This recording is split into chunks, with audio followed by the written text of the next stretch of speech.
And well, to the top story coming in from the policy space this Wednesday evening, in what comes as a setback for online retail platforms like Flipkart and Amazon, the government has tightened the norms for e-commerce companies with foreign direct investment. The revised policy makes it tougher for such e-commerce platforms to offer heavy discounts or hold exclusivity on products. Now, these players also have been barred from selling products of businesses in which they have a stake or enjoy control over the inventory. Rituparna Bhuya now joins us to give us more clarity. Ritu, clearly, no questions asked. This is a tightening of sorts as far as the government is concerned, as far as the e-commerce firm is concerned. Can you describe the impact for the benefit of our viewers? Ritu.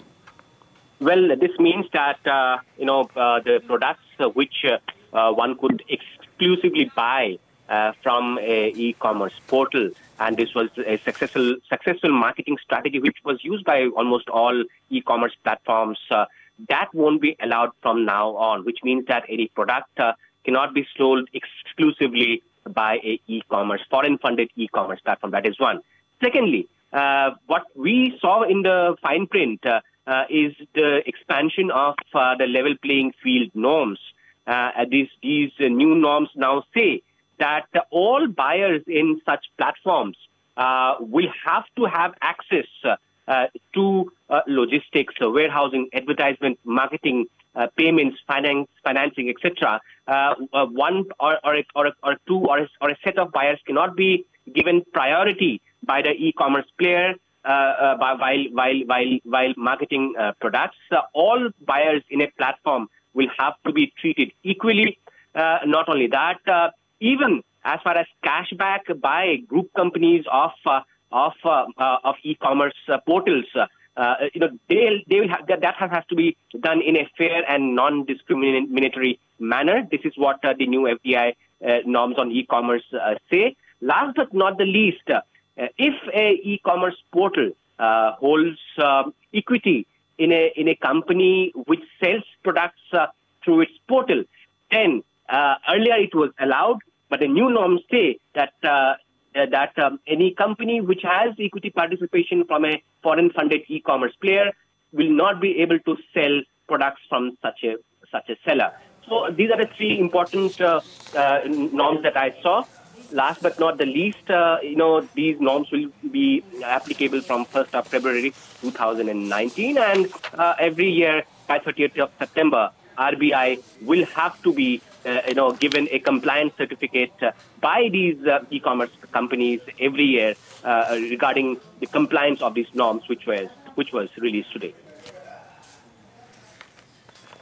Right, Ritu, thanks a lot for that, for that clarity going forward.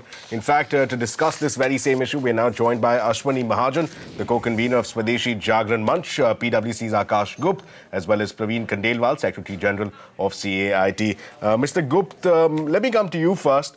At a time when we have been rallying about the big investments that we're seeing on account of Walmart being interested in the Indian market, what does such a tightening of rules perhaps suggest? We've seen that the conditions that have been levied, there's a significant amount of tightening. On the legislative side, there appears to have been some thinking in terms of how to perhaps tighten the regulations for the e-commerce players. What are your takeaways from an industry perspective? Mr. Gupt.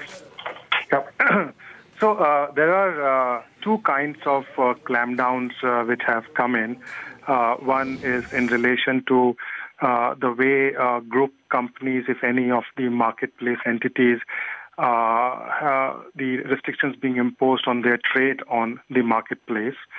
Even the traders who deal with such group companies have been put under some kind of restrictions. Fairly restrictive prescription here.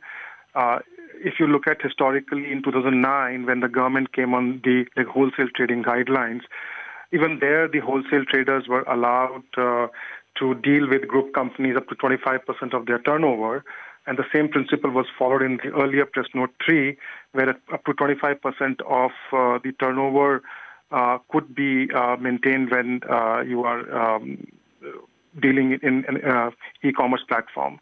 In the current amendment, there's that 25% window has completely been taken away. That means any group company of the e-commerce player cannot trade on that platform. So that's a significantly restrictive step.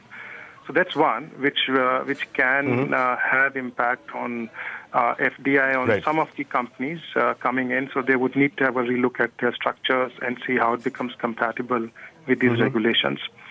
The other set of restrictions are more to bring some kind of fair and non-discriminatory approach towards the marketplace in terms of dealing with the various vendors. That would be more operational and would require some policy changes to align with the regulations. Right. Right. So that again appears to be the consensus that there is a certain amount of tightening involved, which could perhaps potentially impact the FDI that's coming in. Let's also get Mr. Mahajan in on the conversation. So your first thoughts, there appears to be a clear tightening, and the bias of the tightening appears to be in favor of ensuring that there is no, let's say, incestuous behavior by the e-commerce companies, that they do not hire or they do not sell or they do not sell goods from a company that they have stake in, which is a clear allegation that has been made against them in the past. What is the message that you're taking away as a part of this tightening of norms by the government? Mr. Mahajan. In fact, what the new policy is suggesting was actually there in Press Note 3 when they were not supposed to give any price distorting discounts. And this is just to make it more clear. This policy is making it more clear. And the fact that these companies were actually circumventing the law when it was very clearly written in the Press Note 3 that you cannot offer price distorting discounts. So in this case, when this Press Note is coming, this is now putting further restrictions on these people because they were circumventing the law by B2B route. And we welcome this because this was the wrong practice being adopted, because what they were doing, they were purchasing goods from the vendors and selling it in the end through B2B entities which they have. Mahajan, I'll have to intervene there. We're slightly running short on time. We'll have to intervene there. Let's also get Mr. Mahajan's thoughts on that. Mr. Mahajan, the same question, Mr. Khandelwal, I beg your pardon, the same question that we had posed, that the bias in this tightening appears to be to ensure that there is no incestuous behavior by the e-commerce companies, that agencies that are controlled by them, agencies where they have equity, are not the very same agencies that are selling goods on the same marketplace. Is this, in a manner of speaking, perhaps a vindication of your position? We've already received a comment from the CAIT. They've welcomed it. Mr. Khandelwal, your thoughts? Yes, it is a welcome move. And the clarificatory note which has been issued by the government today clearly spells out the policy of the government that exclusivity, preferential treatment, predatory pricing, deep discounting and loss funding will not be allowed any further. And we all know that these companies, whether it is a multinational company in hand in glove with marketplace models, they were adopting all these kinds of policies to kill the retailers, and their ultimate goal was to control and dominate the retail trade of the country. Well, at this point of time, the government has taken a call which was long awaited. And so certainly now these companies will not be able to play their dirty game of exclusivity and preferential treatment at least. And therefore, let's avoid name calling. Let's avoid name calling here. Let's avoid name calling. Let me just quickly ask you a follow-up question. Given that we're around the curve as far as the 2019 Lok Sabha elections, can I dare ask perhaps that is this a move towards assuaging the sentiments of small traders at the expense of the big FDI players? Is that a charge? Is that a question that perhaps can be raised when we're just around the curve as far as the Lok Sabha elections are concerned? Mr. Khandelwal. We should not link it with the Lok Sabha elections, but yes, if the note is properly implemented in its letter and spirit, it will certainly give leverage to small retailers to come online trade and to adopt it in a very transparent manner. So therefore, there will be a level playing field. But my take will be that the policy has to be implemented in letter and spirit. We have seen press note number 3 has been flouted by these companies, and we made several complaints to the government, but no action was taken against them. But now, if anybody flout the rules, then they have to face the action. Right. Right, Mr. Khandelwal, we appreciate all the time that our experts have spent with us. Mr. Ashwani Mahajan, Mr. Khandelwal, as well as Mr. Akash Gupta. We appreciate your thoughts and your perspectives. But there's another big story that we're tracking this evening for you. The RBI, we understand, has constituted an expert panel to review its existing economic capital framework. The 6-member panel will be chaired by the former RBI governor. That's Mr. Bimal Jalan. Lata Venkatesh is joining us for more. So, Lata, this was the big trigger that everyone was watching for after the first meeting, after the November 19th meeting of the RBI board. What are the takeaways? What can we make from this notification, perhaps? Lata. Well, I think the three big takeaways for me are, one, the composition of the committee.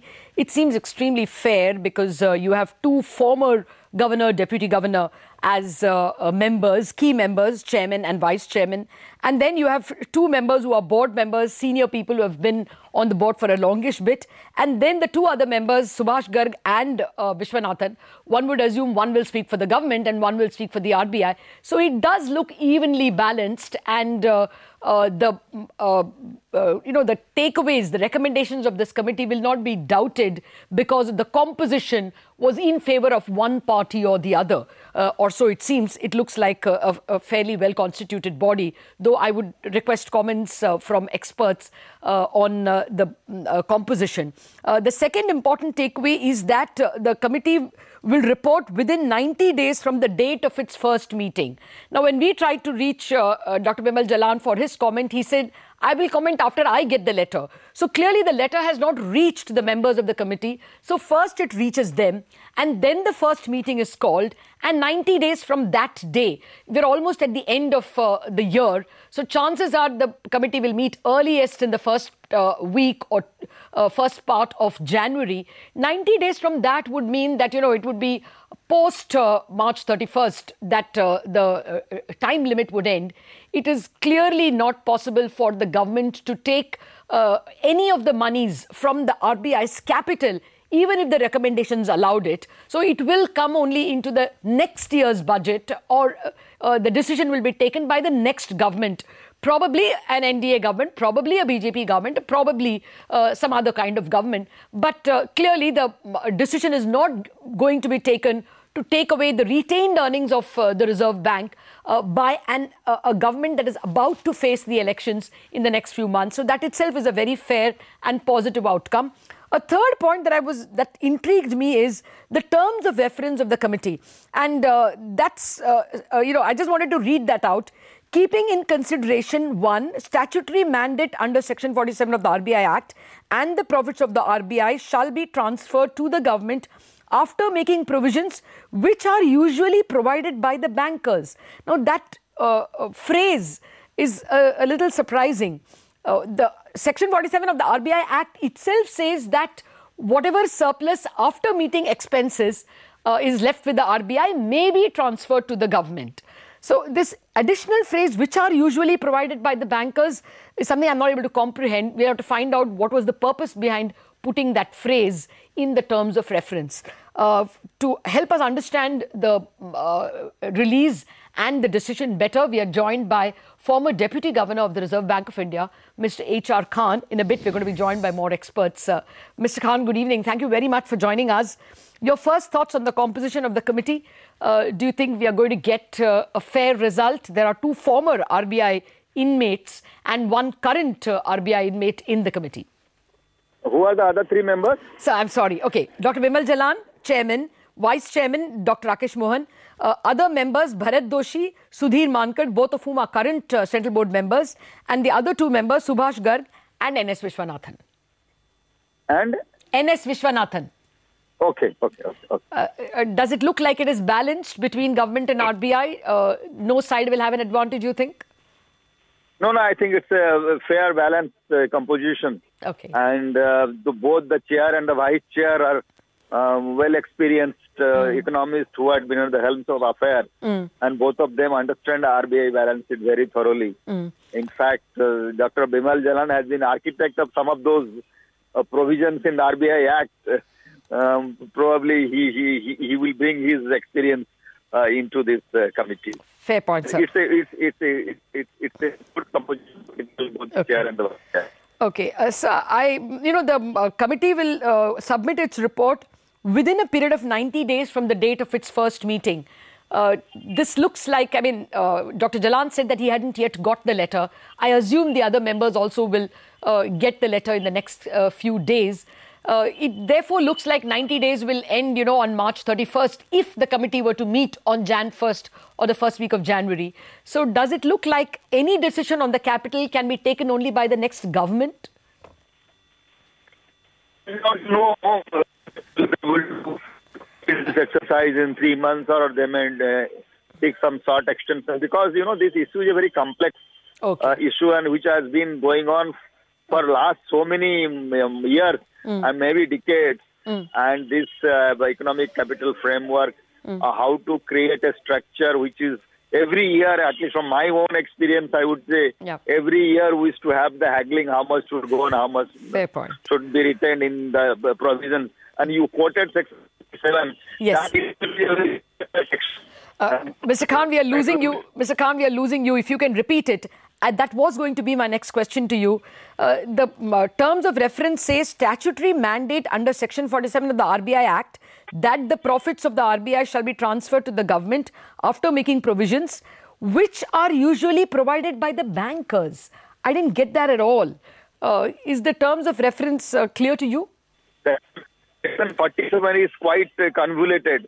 So what is usually provided by banker, whether it is central banker or commercial banker, not clear. And central banks, you can't treat them on the same footing as commercial banks.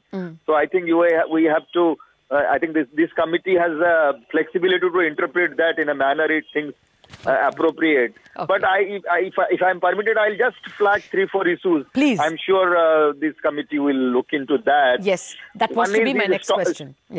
One is stock problem, stock issue, other is flow issue. Yes. So what has accumulated over time, different theories have come, including Arvind Subramaniam's recent book, and when he was CA also, that between 5 to 7 lakhs is excess and all that. So they have to look at that part. And the flow part also, they have to see in future how it comes and how much should be kept for different reserves and provision, and what sort of stress tests to do. And the one issue, bone of contention possibly between RBI and the government is whether it is a AAA and what is the level of confidence, 99.99 or 99. So these are some technical issues they have to keep. The third issue I would suggest, if since you're looking at the stock issue also, we have to of course look at the global practices and also keep idiosyncratic issues of India's. For example, we are a perennially fiscally deficit country. Yes. So the government may not be in a position to support. So that part we have to keep. And second issue, if something is accumulated over the period of time, you can't pass in one shot to one particular government or one particular budget. So you have to have a dividend smoothing sort of a reserve once you have identified the excess. And over a period of time, you can transfer. Yes. Have a targeted transfer the year that profits fall, because central bank profit you can't predict. Yes. This depends on. It's not a commercial bank every year 10% increase. Absolutely. So it depends on the interest rate both locally as well as globally, because the large chunk is your investment overseas. Yes. So, but interested to different smoothing will be useful if you have a buffer available which you can give over a period of time. The year the profits dip. Surplus dips, you can use that. And the fourth and important point is how to use the money. So if you're taking the money, whether you should go for your revenue expenditure, or you retire your debt, or you use capitalization of public sector. I have one simple point which I want to conclude, is that I would tend to agree with Mr. Arvind Subramaniam, because one part of the reserve is kept for financial stability issues. Yes. And if there are really issues of the banking sector and there is a reform accompanying this recapitalization, identified part should go for that. Provided, as you said, there has to be a clear covenant, but this money would be used in this manner and this is a reform which will accompany this recapitalization. Well, I think these are some of the issues I'm sure this eminent panel will and also there will be technical experts who will be supporting them. Yes. I think they should be able to come at fair conclusion. Mr. Khan, you've made it amply clear what should be the principles that this committee will look at. They have to look at the retained earnings, which is about 10 lakh crore that the RBI has. And then there is a yearly flow. So a formula will have to be derived for both. How much of the annual surplus RBI can keep for itself and how much it should transfer to the government and what it should do with the 10 lakh crore that is already accumulated. Much of which is just a revaluation and not really earned money, not sitting there as cash with the Reserve Bank. So these and other issues will have to be decided upon by the committee, but it's an eminent committee and well balanced between RBI's interests and the government's interests. That's the word coming in from an ex-RBI deputy governor. Thank you very much, Mr. Khan. And back to you, Ashmit. An important decision taken, and we will look at the next 90 days with much interest. Indeed, the next 90 days perhaps hold the keys over the need, over the quantum and the mechanics of such RBI reserves. With that, let's shift focus now onto the angel tax row that has been plaguing startups, continuing to bubble over. There have been some cheer earlier this week with the Central Board of Direct Taxes or the CBDT instructing all its assessing officers not to take coercive measures to recover the outstanding tax demands or penalties till further notice. Now, we learn from our sources that the CBDT continues to be concerned about the abnormal valuation of such companies. CNBC TV 18's Timsy Jaipuria has those details with us. She's joining us now. Timsy, what else are you picking up? Well, let me put some background to this first. CBDT on December 24 had issued a circular clarifying that its officers should not go in for any coercive measures against any outstanding dues against startups till further orders. Now, this circular was very clear that no assessing officer would harass startups as of now. However, despite having said that, sources shared that CBDT has concerns regarding the valuations of startups. And not just this, CBDT feels that in some cases, black money has become the source of the seed capital for some of these startups as well. Thus, to avoid any confusion and treat all startups at par with the policy that was announced under the Startup India program, CBDT is in consultations with DIPP, asking them to certify startups and look at the valuations closely to avoid any wrong action against these startups. Thus, they want DIPP to hasten the pace of certification as of now. So now when we see the situation, we see that CBDT on its own is trying to avoid any wrongdoing, any wrong action against startups. But yes, they want DIPP to hasten the process, hasten the pace of certifications to avoid any confusion for startups. Let's see how soon DIPP gets into certification process and what is the best that CBDT can do in this. Back to you. Well, thanks a lot for that, Timsy. Now, staying with the same story, the DIPP has clarified that not just startups, even the investors now need to apply for exemption under the IT Act. It also added that till date, only 2 investors have applied for this certification. So clearly, we haven't seen the last of this burning issue. But that's unfortunately all the time that we have for. It's a wrap on this edition of What's Hot. But stay tuned to CNBC TV 18. Markets Today Talk Back is up next.